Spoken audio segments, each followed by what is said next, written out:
The news that a wealthy young gentleman named Charles Bingley has rented the manor of Netherfield Park causes a great stir in the nearby village of Longbourn, especially in the Bennet household.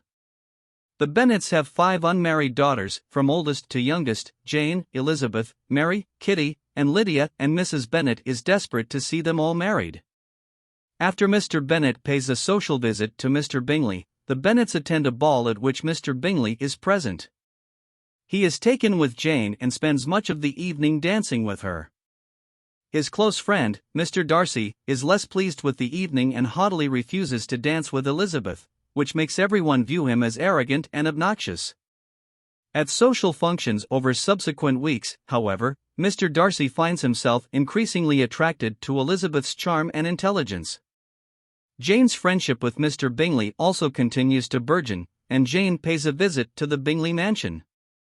On her journey to the house, she is caught in a downpour and catches ill, forcing her to stay at Netherfield for several days.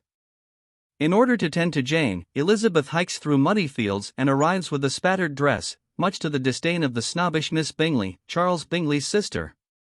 Miss Bingley's spite only increases when she notices that Darcy, whom she is pursuing, pays quite a bit of attention to Elizabeth. Powered by Trackard Slogo. When Elizabeth and Jane return home, they find Mr. Collins visiting their household. Mr. Collins is a young clergyman who stands to inherit Mr. Bennet's property, which has been entailed, meaning that it can only be passed down to male heirs. Mr. Collins is a pompous fool, though he is quite enthralled by the Bennet girls. Shortly after his arrival, he makes a proposal of marriage to Elizabeth. She turns him down, wounding his pride. Meanwhile, the Bennet girls have become friendly with militia officers stationed in a nearby town. Among them is Wickham, a handsome young soldier who is friendly toward Elizabeth and tells her how Darcy cruelly cheated him out of an inheritance. At the beginning of winter, the Bingleys and Darcy leave Netherfield and return to London, much to Jane's dismay. A further shock arrives with the news that Mr. Collins has become engaged to Charlotte Lucas, Elizabeth's best friend and the poor daughter of a local knight. Charlotte explains to Elizabeth that she is getting older and needs the match for financial reasons. Charlotte and Mr. Collins get married and Elizabeth promises to visit them at their new home. As winter progresses, Jane visits the city to see friends, hoping also that she might see Mr. Bingley. However, Miss Bingley visits her and behaves rudely, while Mr. Bingley fails to visit her at all. The marriage prospects for the Bennet girls appear bleak. That spring, Elizabeth visits Charlotte, who now lives near the home of Mr. Collins's patron, Lady Catherine de Bourgh, who is also Darcy's aunt. Darcy calls on Lady Catherine and encounters Elizabeth, whose presence leads him to make a number of visits to the Collinses' home, where she is staying. One day, he makes a shocking proposal of marriage, which Elizabeth quickly refuses. She tells Darcy that she considers him arrogant and unpleasant, then scolds him for steering Bingley away from Jane and disinheriting Wickham. Darcy leaves her but shortly thereafter delivers a letter to her. In this letter, he admits that he urged Bingley to distance himself from Jane, but claims he did so only because he thought their romance was not serious. As for Wickham, he informs Elizabeth that the young officer is a liar and that the real cause of their disagreement was Wickham's attempt to elope with his young sister, Georgiana Darcy. This letter causes Elizabeth to re-evaluate her feelings about Darcy. She returns home and acts coldly toward Wickham.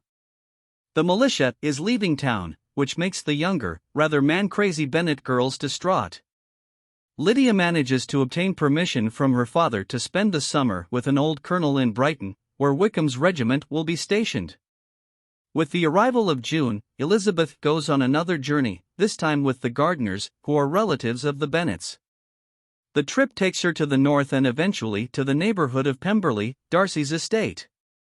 She visits Pemberley, after making sure that Darcy is away, and delights in the building and grounds, while hearing from Darcy's servants that he is a wonderful, generous master. Suddenly, Darcy arrives and behaves cordially toward her.